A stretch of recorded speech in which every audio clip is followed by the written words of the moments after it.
des ressources pour les hommes droits. Pas pour tout le monde. Pour les hommes droits. Pas les hommes gnoka, viongolo.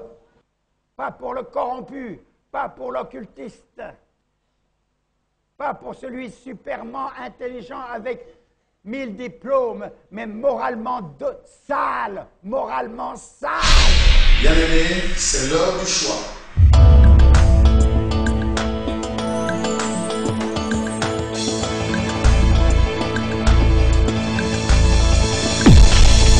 Au pied du Seigneur, je t'invite pour écouter la parole éternelle, car c'est l'heure du choix. C'est l'heure du choix.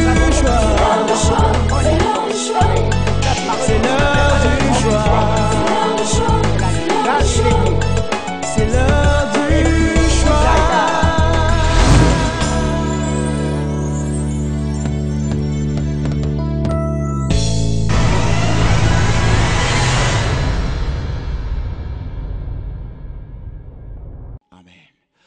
Gloire à Dieu, est-ce qu'on peut encore acclamer le Seigneur? Est-ce qu'on peut pousser des cris de joie à l'honneur de Jésus? Alléluia. Gloire à l'agneau. Amen. Nous sommes bénis ce matin. Il y a une sœur là avec les bikelekele là, ça me fait quelque chose. Je me posais des questions, c'était quoi? C'était les claviers, c'était quoi? C'est aujourd'hui que je me suis rendu compte que c'était un homme. Et ça, c'est une grâce particulière. Gloire à Dieu, nous ouvrons nos Bibles dans le livre de Josué. Nous sommes au premier chapitre. Josué, le premier chapitre. Nous allons lire le 10e verset au 11e. Josué chapitre 1er. Le verset 10 au 11e, nous lisons notre Jésus. Josué donna cet ordre aux officiers du peuple. Parcourez les camps, et voici ce que vous commanderez au peuple. Préparez-vous des provisions, car dans 3 jours, vous passerez ces Jourdains pour aller conquérir le pays dont l'Éternel, votre Dieu, vous donne en possession. 1 Roi 19.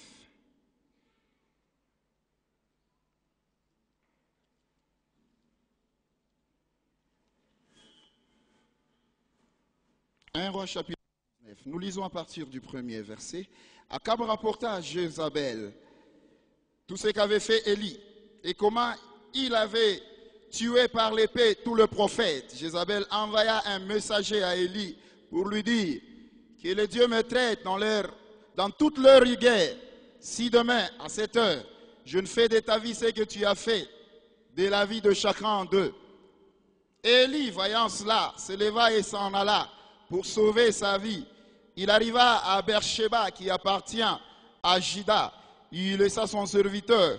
Pour lui, il alla dans le désert où, après une journée de marche, il s'assit sous un genêt et demanda la mort. En disant, c'est assez.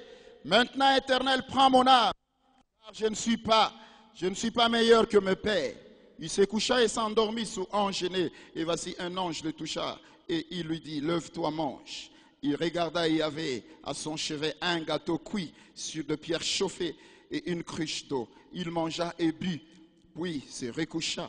L'ange de l'Éternel vint une seconde fois, le toucha et dit, lève-toi, mange, car le chemin est trop lent pour toi. Il se leva, mangea et but, et avec la force que lui donna cette nourriture, il marcha 40 jours et 40 nuits jusqu'à la montagne de Dieu à Horeb.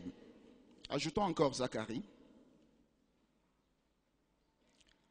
Le livre du prophète Zacharie. Nous sommes au 4e chapitre.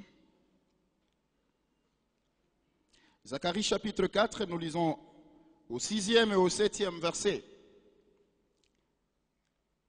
La Bible dit, alors il reprit et me dit, c'est ici la parole que l'Éternel adresse à Zorobabel.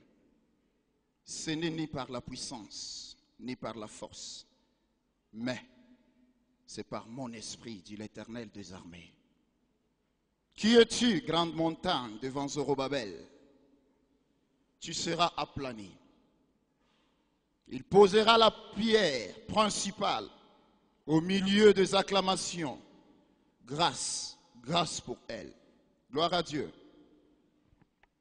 Gloire, honneur et louange soient rendus à Dieu pour sa grâce et sa fidélité qu'il manifeste encore ce matin dans chacune de nos vies.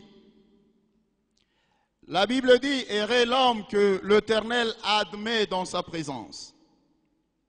Ce matin, nous sommes heureux, nous sommes bénis, tout simplement parce qu'il nous a admis dans sa présence.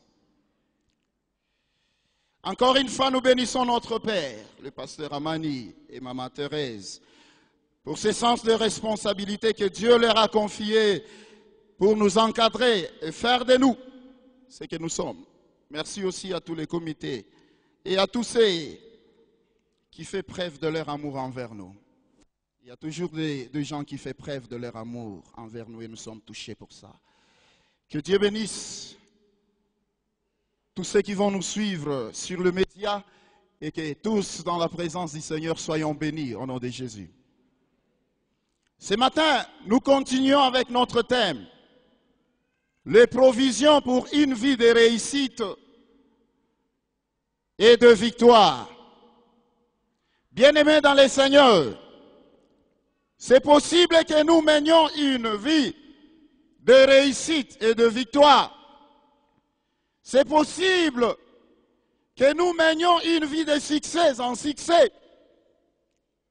C'est possible que nous menions une vie invaincue avec le Seigneur.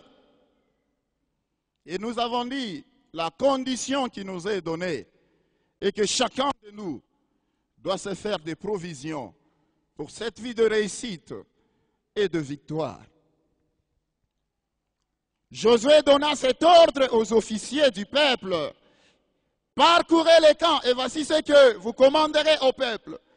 Préparez-vous des provisions, car dans 3 jours, vous passerez ces Jourdains pour aller conquérir les pays dont l'Éternel votre Dieu vous donne la possession. Nous avons dit que celui qui envisage une vie de réussite, celui qui envisage une vie de victoire, doit se faire des provisions comme Israël. Avant d'aller conquérir Canaan, Josué leur a commandé de se faire des provisions. Celui qui veut réussir et vaincre dans tous les domaines de sa vie est obligé de se faire des provisions. Il doit au préalable apprendre la notion de provision. Et gloire soit rendue à Dieu pour la première provision que nous avons donnée. La fois dernière, nous avons parlé de la parole de Dieu comme la première provision, la toute première provision pour une vie de réussite et de victoire. Et par la grâce du Seigneur, nous allons parler de la deuxième provision pour cette vie que nous aimons bien, la vie de réussite, la vie de victoire. Et ce matin, la deuxième provision, c'est le Saint-Esprit. Dis avec moi le Saint-Esprit. Voilà, c'est ça notre deuxième provision. Après sa fuite, la Bible dit, Élie se coucha et s'endormit sous un genêt. Et voici un ange le toucha et lui dit, lève-toi, mange. Quand Élie se réveilla, il regarda et il y avait à son chevet un gâteau plus une cruche d'eau. Et le verset 8 dit, il se leva, mangea et but. Élie n'a pas seulement mangé, mais il a aussi bu.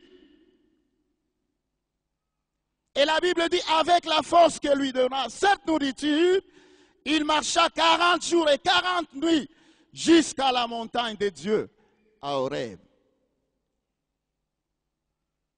Ce qui nous intéresse, c'est que lui a vu quand l'ange le réveilla, Élie n'a pas vu seulement les gâteaux, mais il a vu aussi une cruche d'eau. Et vous serez d'accord avec moi qu'une cruche d'eau, ou soit l'eau, dans la Bible symbolise aussi le Saint-Esprit.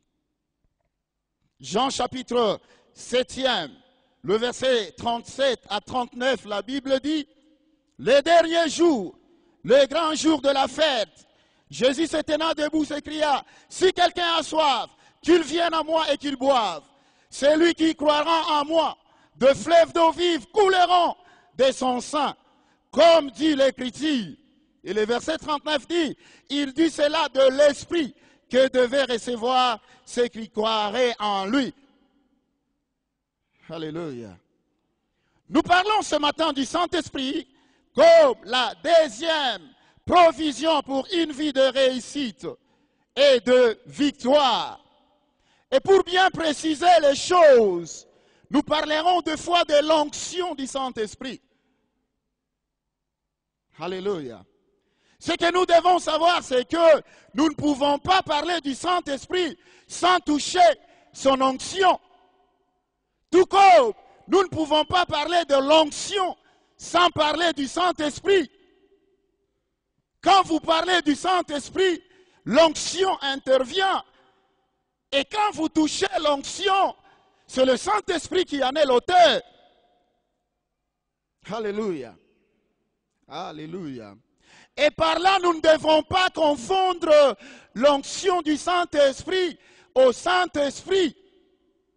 Beaucoup de gens aujourd'hui confondent l'onction du Saint-Esprit au Saint-Esprit. Et avant d'aller loin, nous aimerions préciser la différence entre l'onction et le Saint-Esprit. Bien-aimés dans le Seigneur, je crois que nous connaissons tous le Saint-Esprit. Pour nous rappeler, le Saint-Esprit n'est pas une puissance. Alléluia.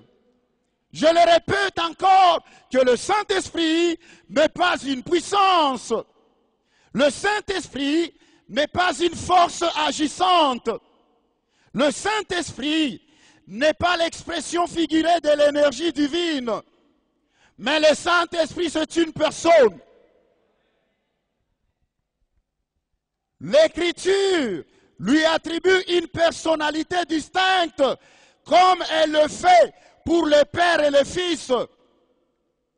Quand vous lisez Matthieu, chapitre 28, le 19e verset, la Bible dit, allez partout, faites de toutes les nations mes disciples, baptisez-les au nom du Père, du Fils et du Saint-Esprit. Le Saint-Esprit a sa personnalité. Bien-aimé dans le Seigneur, le Saint-Esprit agit comme une personne. Le Saint-Esprit est doué de penser comme une personne. Le Saint-Esprit est doué de connaissances. Le Saint-Esprit est doué de langage et de volonté comme une personne. Vous allez lire à la maison Romains chapitre 8, le verset 27. 1 Corinthiens 2, 10 à 13. Le Saint-Esprit demeure comme une personne demeure. Jean chapitre 14, le verset 17. Le Saint-Esprit enseigne et il rappelle comme une personne. Jean chapitre 14, le verset 26. Le Saint-Esprit rend témoignage, comme nous des hommes de personnes, nous rendons aussi témoignage.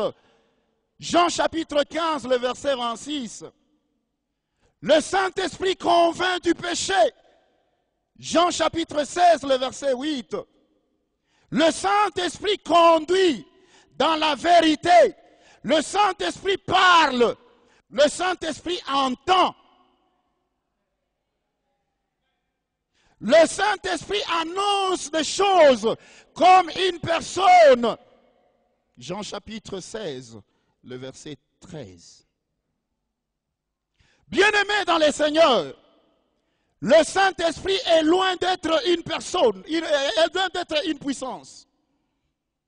Quelqu'un qui dit que le Saint-Esprit c'est une puissance, il est en train de blasphémer le Saint-Esprit. Alléluia. Je ne sais pas si je peux parler d'usurpation de pouvoir.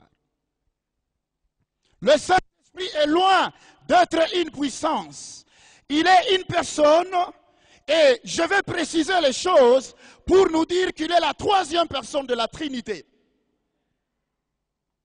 Alléluia. Bien-aimé, le Saint-Esprit peut être traité comme une personne. Nous pouvons traiter le Saint-Esprit comme nous traitons une personne. On peut mentir le Saint-Esprit. On peut le mentir. On ne peut pas mentir une puissance. On peut mentir qu'une personne. Actes des Apôtres, chapitre 5, le verset 3. On peut tenter le Saint-Esprit. Actes des Apôtres, chapitre 5, le verset 9. On peut résister le Saint-Esprit. Actes des Apôtres, chapitre 7, le verset 51. On peut attrister le Saint-Esprit. Ephésiens 4, 30. On peut outrager le Saint-Esprit. Hébreux chapitre 10, le verset 29. On peut blasphémer contre le Saint-Esprit. Matthieu 12, 31. Et enfin, je dirais, on peut même invoquer le Saint-Esprit. Ézéchiel chapitre 37, le verset 9. Donc, le Saint-Esprit, c'est une personne.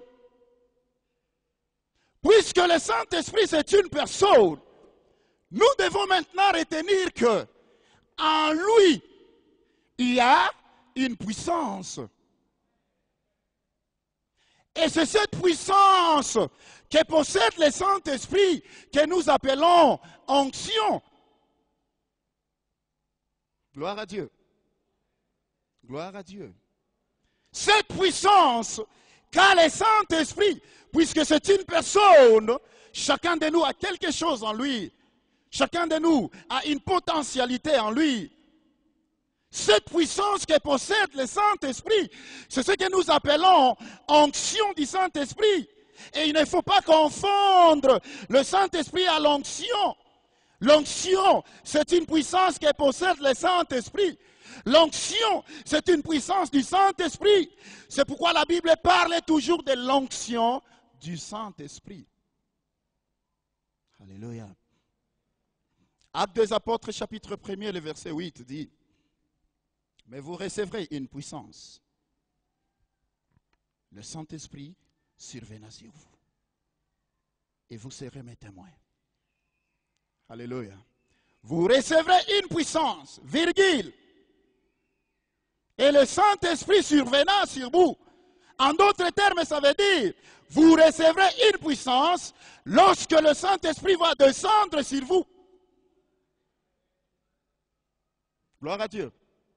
Bien-aimés dans le Seigneur, retenons que l'onction est dans le Saint-Esprit.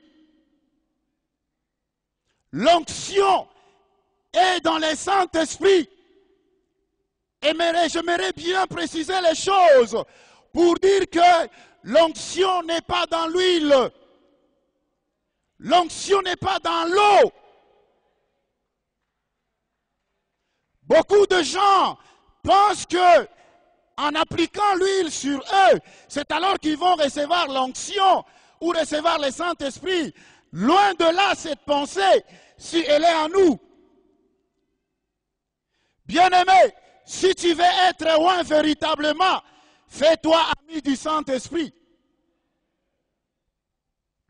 L'huile a été utilisée beaucoup plus dans l'Ancien Testament comme preuve sur celui que l'Éternel a équipé spirituellement avec une puissance d'en haut. Je ne sais pas si on se comprend. Beaucoup plus dans l'Ancien Testament, c'était une preuve de la personne que l'Éternel a équipée spirituellement. Et j'aimerais dire à quelqu'un que l'huile est matérielle. C'est le reflet de ce qui est spirituel. Alléluia. Je vais tout simplement dire que quelqu'un peut être loin sans toucher à l'huile. Sans toucher à l'huile, quelqu'un peut être loin. Jésus n'a pas touché à l'huile, mais il était oint. Gloire à Jésus. Beaucoup d'églises, de ministères aujourd'hui font l'usage d'huile, ce qui n'est pas mauvais, nous ne condamnons pas, nous ne jugeons pas. Mais ce que nous devons savoir, c'est que l'usage d'huile ne garantit pas le Saint-Esprit. L'usage d'huile ne garantit pas l'onction du Saint-Esprit sur quelqu'un. Alléluia. C'est devenu courant, l'usage d'huile. Et vous devez savoir que ce que les gens utilisent ici, c'est l'huile d'olive. Et l'huile d'olive au Liban, c'est une huile de table. Comme nous avons aussi l'huile de palme ici, et ce que nous avons. On prépare avec ça là-bas. Gloire à Dieu.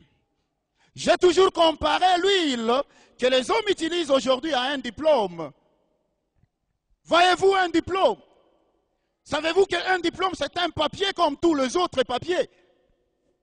Le diplôme, c'est un papier. Mais ce qui fait la force de ce diplôme, ce n'est pas les noms, ce n'est pas ce qui est là. Ce qui fait la force de ce diplôme, c'est ces bagages intellectuels, ces bagages qui sont invisibles, que nous avons reçus à l'école ou soit à l'université. C'est ce qui fait la force d'un diplôme. Gloire à Dieu. Moi, je n'ai pas fait la médecine. Mais si vous m'offrez un diplôme en médecine avec mon nom dessus, à quoi ça me servira? Ça me servira à tuer les morts, les gens, c'est pour rien. Alléluia. Ce qui fait la force de l'huile que les gens utilisent aujourd'hui, c'est le Saint-Esprit. Écoutez, les Français disent, l'habit ne fait pas les moines. J'aimerais aussi dire à quelqu'un ce matin que l'huile ne fait pas l'onction. Rendez-vous compte avec moi que l'huile est appelée dans la Bible l'huile pour l'onction sainte. C'est comme ça que la Bible appelle l'huile. L'huile pour l'onction sainte. La Bible établit la différence entre l'onction et l'huile. C'est l'huile pour l'onction sainte. L'onction du Saint-Esprit. Bien-aimé, c'est une capacité que donne le Saint-Esprit pour un service. Luc chapitre 4, le verset 18 dit, « L'Esprit du Seigneur est sur moi, parce qu'il m'a envoyé pour annoncer une bonne nouvelle aux pauvres. Il m'a envoyé pour guérir ceux qui ont le cœur brisé, pour proclamer aux captifs la délivrance, et aux aveugles le recouvrement de la vue, pour renvoyer libres les opprimés. » L'onction, le Saint-Esprit oint quelqu'un pour un service quelconque. Ce matin que le Saint-Esprit t'oint pour un service. Ce matin que le Saint-Esprit t'oint pour la réussite et la victoire dans ta vie. Mes frères et sœurs, le Saint-Esprit, c'est terrible. Le Saint-Esprit, c'est le directeur général du programme divin sur la terre.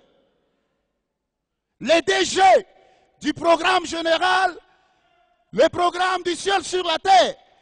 C'est le Saint-Esprit qui est le DG ici. Si vous voulez aller aux États-Unis, vous êtes obligé de passer par l'ambassade américaine. Si vous voulez monter, si vous voulez voir le ciel dans ta vie, tu es obligé de passer par le directeur général du ciel sur la terre, le Saint-Esprit. Le Saint-Esprit a en charge les affaires de Dieu sur la terre. Bien-aimé, le Saint-Esprit est derrière tout exploit enregistré dans les royaumes des cieux. Tout exploit. Rien ne peut se produire sans son implication directe. Aucun miracle, aucun prodige ne peut se produire sur la terre si le Saint-Esprit n'est pas impliqué. Gloire à Dieu. Le Saint-Esprit ou l'onction, pour bien dire, bien-aimé, il est l'outil utilisé par Dieu pour qu'un homme réalise des exploits. L'onction du Saint-Esprit, bien-aimé, c'est la réponse à toutes les questions de l'humanité. Toutes toutes les réponses de l'humanité sont dans le Saint-Esprit. Pour qu'une vie soit une vie de réussite, de victoire, elle a besoin du Saint-Esprit, elle a besoin de l'onction. Il n'y a pas de réussite ni de victoire sans le Saint-Esprit. Bien-aimés dans le Seigneur, quand le Saint-Esprit arrive, il soulage tous ceux qui ont le cœur brisé. Quand le Saint-Esprit arrive, il libère les captifs.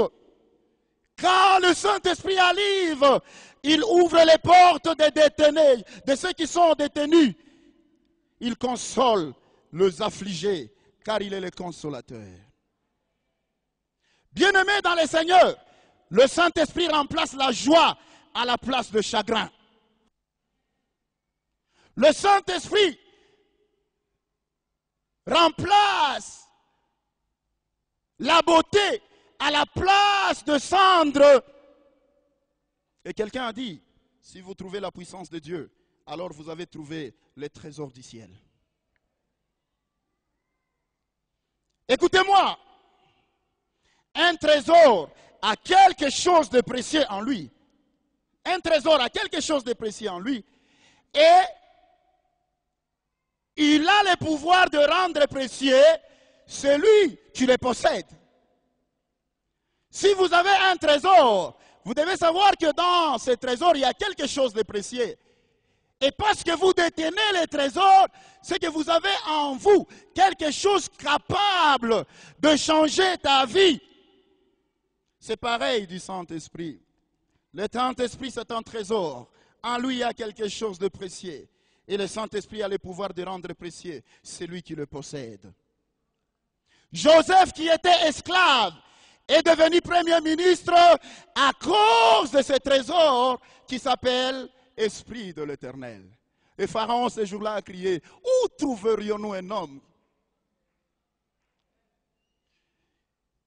Que les membres de ta famille crient, où trouverions-nous un homme rempli, ayant en lui l'esprit du Dieu très haut? Bien-aimé, la différence entre un chrétien loin du Saint-Esprit et celui qui n'a pas été loin par le Saint-Esprit, c'est que pendant que le premier voit dans une très haute vitesse, le second est constamment poussif. Un chrétien rempli du Saint-Esprit est semblable à une voiture dont le réservoir est plein de carburant. Un chrétien rempli du Saint-Esprit, il ne tombe pas de panne sèche. Pour réaliser de grandes choses, nous avons besoin du Saint-Esprit. Nous avons besoin de l'onction. Alléluia. Pour vivre dans les succès, pour vivre dans la réussite et dans la victoire, nous avons besoin du Saint-Esprit. Bien-aimés, aujourd'hui nous forçons les choses. Aujourd'hui, nous avons assez poussé. Il est temps que tu te lèves et que les choses puissent prendre de l'élan. Il est temps que les choses puissent prendre un certain automatisme poussé par le Saint-Esprit. Frères et sœurs, quand le Saint-Esprit arrive sur vous, il vous révèle de son onction. Il vous révèle de sa puissance. Sachez que vous avez une identité. Quand le Saint-Esprit arrive sur vous, il vous donne une nouvelle identité. Le Saint-Esprit vous donne de la renommée. Luc chapitre 4, le verset 14 dit, Jésus revêtu de la puissance de l'Esprit retourna en Galilée et sa renommée se répandit dans tout le pays d'alentour. Quand tu seras revêtu de cette puissance, le Saint-Esprit et son onction vont te donner une renommée que tu n'as jamais eue. Le Saint-Esprit, bien-aimé, est capable de prendre quelqu'un dans l'anonymat et être propulsé sous l'effet des projecteurs. Ce matin, le Saint-Esprit peut te prendre de là où tu es et de te faire quelque chose. À cause de l'onction que David a reçue, David était dans les périphéries de Bethléem. Il était dans le champ. Mais à cause de l'onction, à cause du Saint-Esprit, il est parti de là jusque dans les palais royaux. C'est ce que le Saint-Esprit peut faire avec toi aujourd'hui. Avec le Saint-Esprit, bien-aimé dans le Seigneur, tu seras à la haine. Dis avec moi à la haine. Avec le Saint-Esprit en toi, tu seras à la haine. Wouh! Quand il arrive sur vous, vous êtes aux commandes. Quand il arrive sur vous, il vous donne de la commande. Vous commencez à commander des choses. Il est arrivé sur Saül, il est devenu chef de l'héritage de Dieu. À cause de l'onction, à cause du Saint-Esprit, quand il descend sur vous, vous montez en grade. Hein? Vous n'avez pas besoin d'aller pleurer, corrompre par-ci, par-là. Quand il vient seulement sur vous, votre chef vous prend de là où tu es à la porte, il te donne un bureau. Le Saint-Esprit, il prend quelqu'un de la timidité, il fait de lui un homme bavard, mais bavard dans les biens.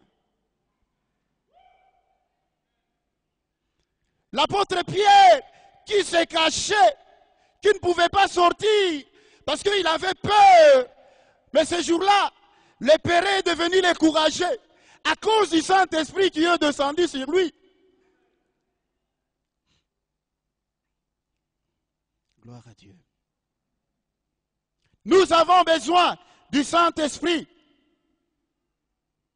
Bien-aimé, le Saint-Esprit apporte la restauration. Plein d'amertume, plein de soucis. Quand il descend sur vous, ça vient, ça apporte la restauration. Il était à la recherche des ânesses de son père. Mais quand on l'a oint, les ânesses se sont retrouvées. Tout ce que tu as perdu vont se retrouver sans que tu le cherches à cause du Saint-Esprit. Le Saint-Esprit commande le progrès. Bien-aimé dans le Seigneur, il attire la faveur sur quelqu'un, le Saint-Esprit. Les gens s'intéresseront à toi à cause du Saint-Esprit. Une sœur qui a passé beaucoup de temps sans écouter un je t'aime d'un frère, à cause du Saint-Esprit, ça attire la faveur. Alléluia. Ça attire la faveur. Bien-aimé, écoutez, le Saint-Esprit fait de quelqu'un un prodige. Tu deviendras un prodige à cause du Saint-Esprit. L'onction sur quelqu'un, le Saint-Esprit, fait que nous puissions être divinement protégés. Psaume 89, 21-23 dit, j'ai trouvé David mon serviteur, je l'ai oint de mon huile sainte, ma main le soutiendra et mon bras le fortifiera. L'ennemi ne le surprendra pas et le méchant ne l'opprimera point. À cause de l'onction, écoutez, les sorciers de ta famille ne t'atteindront pas. Ils vont t'atteindre comment toi tu as l'onction. Alléluia. Avec le Saint-Esprit, on devient invaincu. Quelle que soit la taille et même le nombre de tes ennemis, tu deviens invaincu. Goliath était un guerrier depuis sa naissance. Un violent. Personne en Israël n'a osé de s'approcher devant lui. Mais David qui vient de la brousse, un petit garçon, Saoul dit, c'est quelqu'un quand je le regarde, il n'a rien d'aspect en lui. Mais quand il arrive devant Goliath, parce que l'onction est sur lui, il dit je vais aller. En plus de cela, l'onction donne la taille de l'ennemi. Hein? L'onction te donnera la taille de tes ennemis. Quand David regardait Goliath, il ne voyait pas ce que les autres voyaient. David voyait Goliath un petit rien. C'est pourquoi Saïd lui donne les armures. Il dit non, je n'ai pas besoin de ça. Moi, je ne vois pas comme toi, tu vois. Moi, je vois un petit rien. Moi, je vois un oiseau. Je vais le tuer avec une pierre.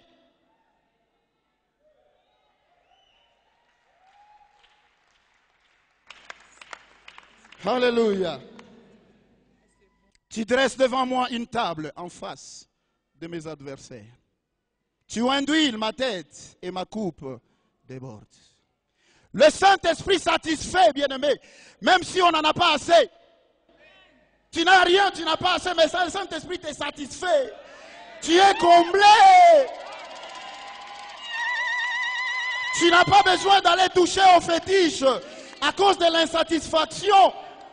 Même si tu passes une nuit blanche sans manger, le Saint-Esprit en toi te satisfait.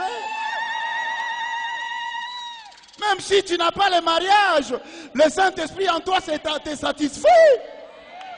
Même si tu n'as pas un boulot, parce qu'en toi il y a le Saint-Esprit. Bien-aimé, tu es satisfait. Ouh, je suis satisfait par le Saint-Esprit. Si tu veux mener une vie de réussite, de victoire, fais-toi une bonne provision du Saint-Esprit. Fais-toi une bonne provision de son onction. Écoutez, vous devez savoir que le Saint-Esprit, c'est un torrent. Le Saint-Esprit, c'est une source. Un torrent ne tarit jamais. Ça dépendra du récipient que toi tu vas amener pour puiser. Tel que nous sommes ici, tous nous pouvons aller avec des citernes et nous puisons, mais le torrent ne va pas tarir.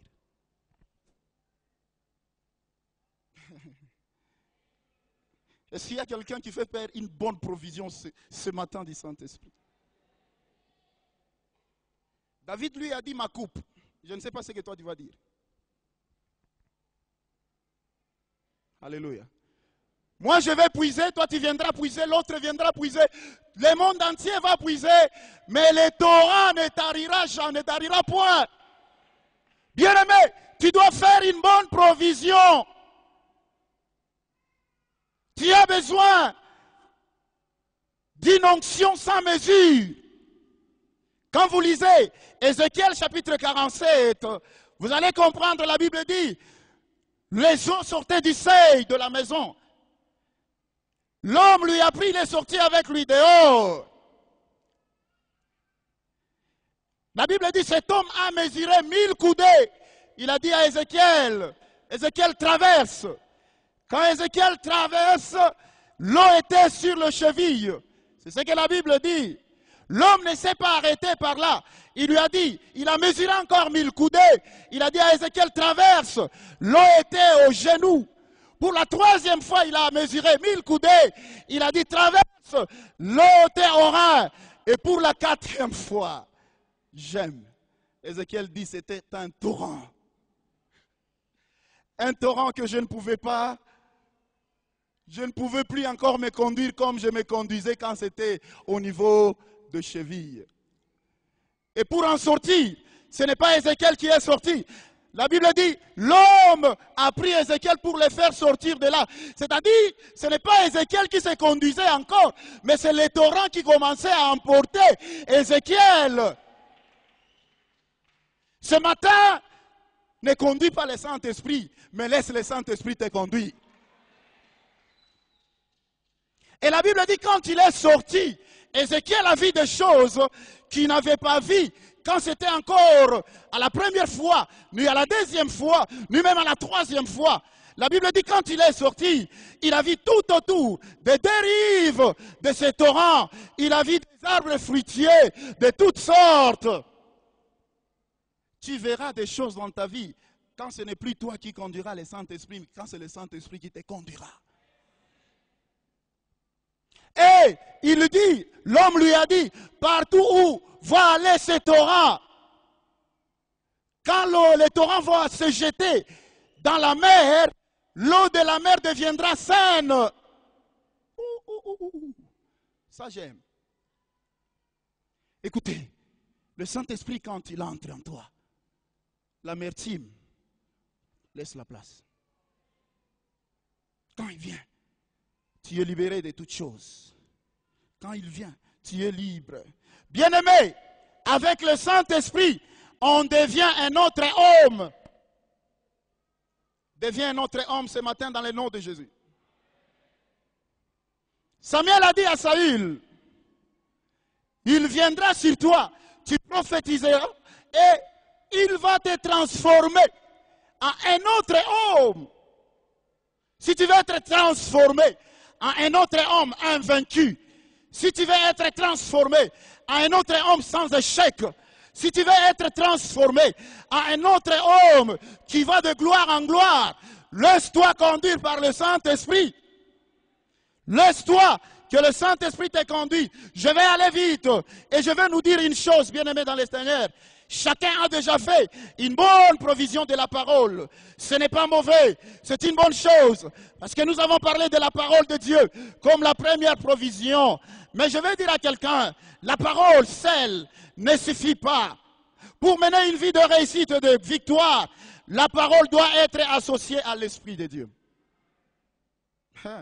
Bien-aimé dans le Seigneur, la parole sans l'Esprit, je vais te scandaliser ce matin pour te dire que c'est la mort. Si tu as la parole et tu manques l'Esprit, la parole sans l'Esprit, c'est les échecs. La parole sans l'Esprit, elle est sans vie. Ce qui donne la vie à la parole de Dieu, c'est l'Esprit de Dieu, c'est le Saint-Esprit. C'est alors que Christ dira, ma parole est esprit et vie. Alléluia. Quand il n'y a pas d'esprit, il n'y a pas non plus de vie. La parole sans l'esprit est semblable à une matière première brute. Alléluia. Nous avons l'habitude de dire, le Congo, c'est un pays riche. Mais en réalité, cette richesse-là, on ne voit rien. Bien-aimé, la parole sans le Saint-Esprit est semblable à de l'or. Vous voyez l'or, si on te donne, on vient d'extraire l'or, on te donne maintenant, il n'y a rien. Il n'y a rien d'éclat, il n'y a rien qui attire. Pour que l'or soit l'or que nous connaissons avec vous, pour que l'or puisse prendre de la valeur, l'or est obligé de passer par le feu. Quand l'or passe par le feu, il devient maintenant l'or. Alléluia. Pour que la parole produise des effets, elle doit passer par le feu du Saint-Esprit. Écoutez, Pierre avait la parole. Pierre, il avait la parole en lui. Il connaissait très bien qui était Jésus. Lui-même a dit, tu es le Messie, le Shiloh. Mais, quand on a commencé à frapper Jésus, il a fini par le renier. Malgré toute la connaissance qu'il avait de Jésus, malgré toute la connaissance de la parole qu'il avait, Pierre a fini par renier Jésus. Mais lorsque l'Esprit est descendu sur Pierre, la même personne qui a renié Christ, sans être poussé, c'est lui-même qui est sorti. Il a crié à votre voix, croyez en lui. Je me pose des questions, si cette femme-là était là, mais toi tu l'avais renié. Bien-aimé, si tu accèdes la parole, tu n'associes pas la parole à l'esprit, tu risques de continuer à échouer. Pierre est sorti, il a proclamé la même personne qui l'a renié à cause de l'esprit qui était descendu sur lui. C'est pourquoi l'ange n'a pas donné à Élie les gâteaux seuls, mais il a donné à Élie les gâteaux et aussi une cruche d'eau. Melchisedec n'a pas donné à Abraham le pain seulement, mais il lui a donné le pain et le vin. Avec le Saint-Esprit, tu n'auras pas besoin d'aller prendre l'alcool pour dire la vérité à quelqu'un. Il y a des gens pour dire la vérité à quelqu'un, disent, mais quelqu'un qui a l'Esprit de Dieu en lui, il te dira la vérité en face, parce que l'Esprit est en lui.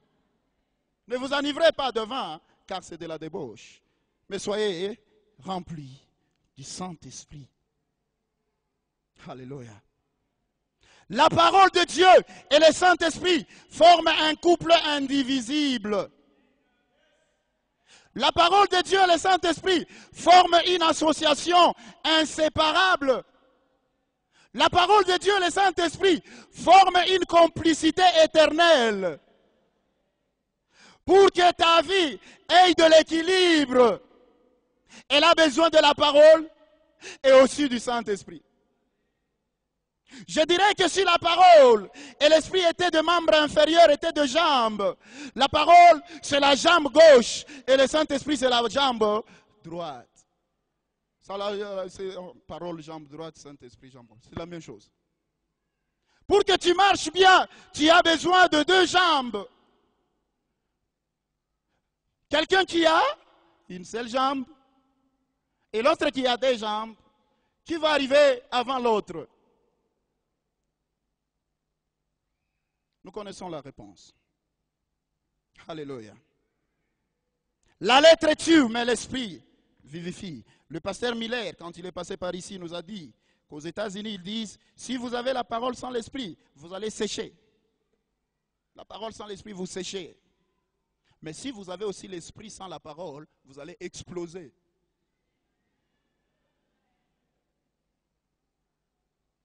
Gloire à Dieu. J'aime beaucoup Élisée. Après avoir été équipé en parole par Élie, il lui a demandé encore la double portion de son esprit. Pendant que le fils des prophètes était distrait, il disait à Élisée, rentre, il va partir aujourd'hui. Élisée dit, non, j'ai déjà ce qu'il fallait la parole, mais il me reste quelque chose. Il ne peut pas parler avec l'onction, il ne peut pas partir. Je vais le suivre. Et Élie lui a dit, demande-moi maintenant ce que tu veux. Oh, Élisée n'a pas dit, donne-moi ceci, cela. Non, il a dit, la double portion de ton esprit. Et quand vous lisez bien la Bible, entre Élie et Élisée, celui qui a fait beaucoup de miracles, c'est Élisée. Parce qu'il avait une bonne provision, la double de provision d'Élie. Gloire à Dieu. Gloire au Seigneur. Si nous voulons mener une vie de réussite, de victoire, soyons amis de la parole et aussi amis du Saint-Esprit. Sans la parole, sans l'Esprit, nous ne pouvons rien. Terminons en disant, là où la parole et l'Esprit s'accordent, il y a la vie. Et cette vie imprégnée de réussite et de victoire. Ésaïe 55:1 dit, vous tous qui avez soif, venez aux eaux. Même celui qui n'a pas d'argent, venez acheter et manger. Venez acheter du vin et du lait sans argent, sans rien manger. Quelqu'un a-t-il soif ce matin? De là où il est qu'il s'élève. Y a-t-il quelqu'un qui a soif? Dans l'attitude de prière, nous allons prier et demander une bonne provision de l'Esprit sur nous. Nous avons la parole, mais nous avons aussi besoin de cette provision qui est le Saint-Esprit. Quelqu'un a-t-il soif? Bien-aimés, merci d'avoir suivi ce message. Aujourd'hui, si vous entendez sa voix, n'endurcissez pas votre cœur. Jésus vous aime. Nos prédications sont en continu sur notre site web qui est www.labornelouchi.net. Vous pouvez aussi nous écrire aux adresses électroniques suivantes: lepasteur@labornelouchi.net, guillamani@gmail.com. Pour toutes vos requêtes, écrivez-nous à l'adresse électronique suivante: requêtes@labornelouchi.net. Et si vous désirez nous contacter, appelez-nous au numéro suivant: 099 99 56 891.